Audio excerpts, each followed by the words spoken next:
My partner was very supportive, but I would say myself, I felt as a failure. I used to cry so much.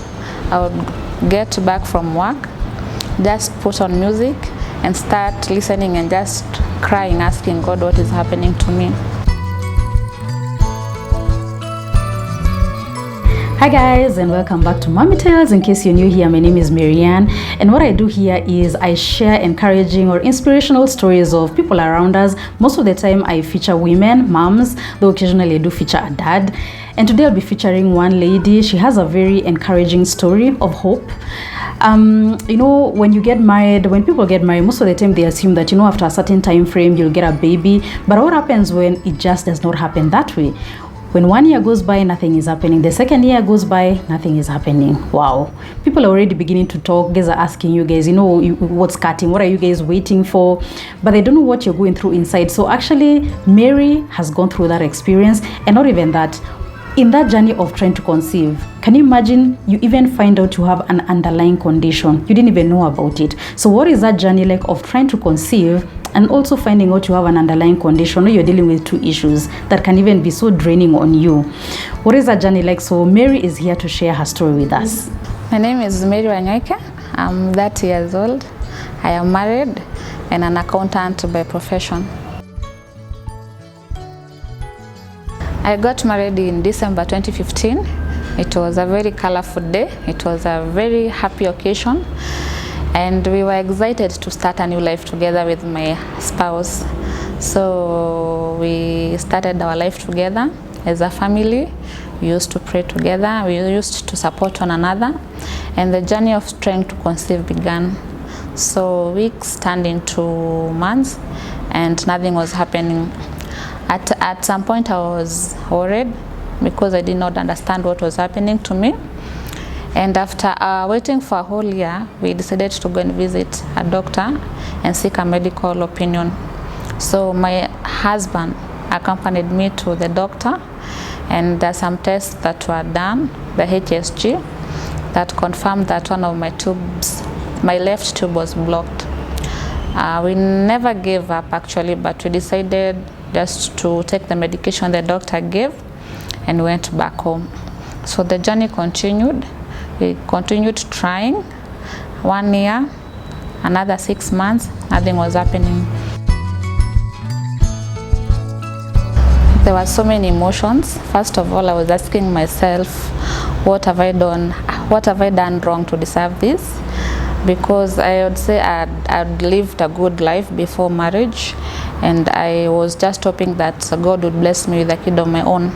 So the journey was not easy, because the moment you get married, then the society have this expectation that you're going to have a baby soon. So along the ways, the society had their own opinion, and some of the comments were quite negative. And you are not supposed to go explaining yourself to every person what is going on in your life.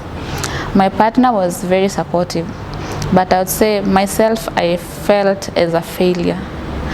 I used to cry so much. I would get back from work, just put on music and start listening and just crying, asking God what is happening to me. I'd also say that I avoided going to social gatherings because there would be so many questions and so many comments, and I was not ready to face them because I believed this is my journey, and it's a journey that I wanted to walk alone with my spouse. So in August 2017, I was diagnosed with the diabetes type 2, and it was a very difficult period for me because I'm trying to get a baby, and now I have another condition that I have to deal with.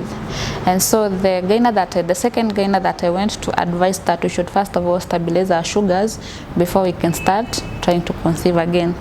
So my journey with diabetes began there, and I was put on medication and also on insulin because we were having unstable sugars.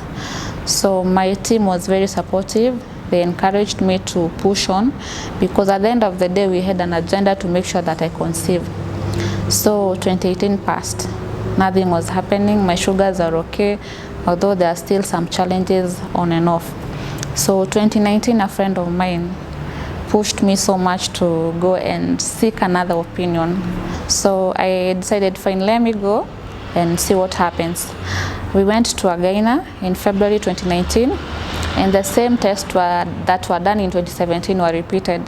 That is the HSG, but there was another one, they were testing the blood to see how my hormones were. So the HSG came positive, that my tubes were not blocked.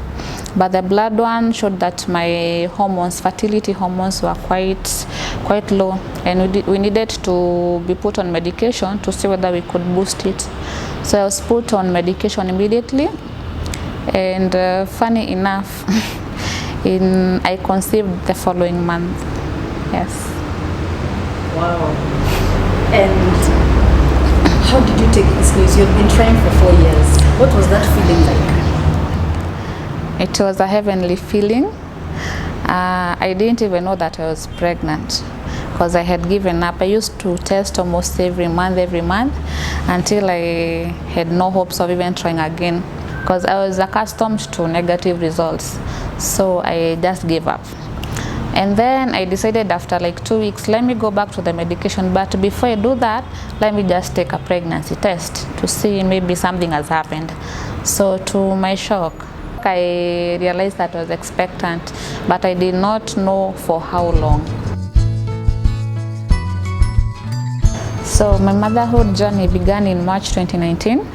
It was an exciting journey, yet full of fear, because having waited for 3 years and now having a new experience and not knowing what to expect, and being a diabetic mom, I had so much fear that maybe something would not be okay. But I had a very supportive team, that is my spouse, my family members, my friends, my medical team. We worked together to make sure that my baby would be okay. So being a diabetic mom, I had to take extra caution to make sure that my baby was okay. So I was put on insulin, the short acting and the long acting, meaning every time before my main meal I could inject, and when I'm sleeping I could also inject to make sure that my sugars were okay and my baby was not affected. So I made sure I had clinics for diabetes every month and also for my gyna every month. So we walked this journey together until December 2019.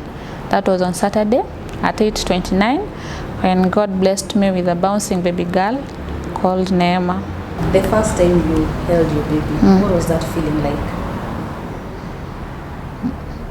It was a heavenly feeling. I could not believe it, that after waiting for such a long time I could get such a wonderful baby. And the whole process was not a very difficult process. Yeah, I think I cried until the doctor told me it's okay. We have been through this together, and yeah, God has blessed us. You've talked about your doctor. What kind of doctor was he, and what would you tell other mothers with regard to picking the doctor who would take them through the journey of trying to conceive? I would say my doctor was God sent, because you see, from the moment I met him, I only stayed for about a month before I conceived. He was very supportive, and I remember a statement that he made the very same day I went to see him, that he had seen so many hopeless cases, and mine was one of them, but he had seen God doing something. So he believed that my story would be a positive story to encourage a mother who is out there trying to get a baby of their own. I would say my spouse. He was always there for me, encouraging me to wait upon the Lord, because at the end of the day he believed that we'll have our baby of our own, but not the timing. We had to trust God in that waiting period. And also I'd say I had very supportive friends, very supportive. They always told me not to give up, keep on trying until something happens. Okay. Yes. So what advice would you have for other mothers who are still in waiting, other women who are still in waiting? Wow. I'd say that never give up. What I learned during my journey, I learned to shut my ears from what the society was saying. As much as at times I used to get affected because I'm human, always learn to shut away from what people are saying. Know what you want, know where you want to go, and believe in yourself and pray to God. Because at the end of the day, even if I stayed for those years, I believe it's God who made it possible in his own timing. So don't give up. Continue trusting in God and continue believing that your day will come and you'll be able to hold your baby in your arms. Yeah, so that is Mary's story. I thank her so much for being brave enough and bold enough to share her story. It's definitely not something easy to do. Opening up about such a personal story is not something that is easy to do. And I hope you've been encouraged by her story. If you know of a woman or a couple that is going through a similar journey, please share this video with them. It may just be the encouragement that they need so badly. It may just be the testimony that they need to hear at this particular point in time. So please do share it with them. Otherwise, thank you so much for watching, and I'll see you in the next video.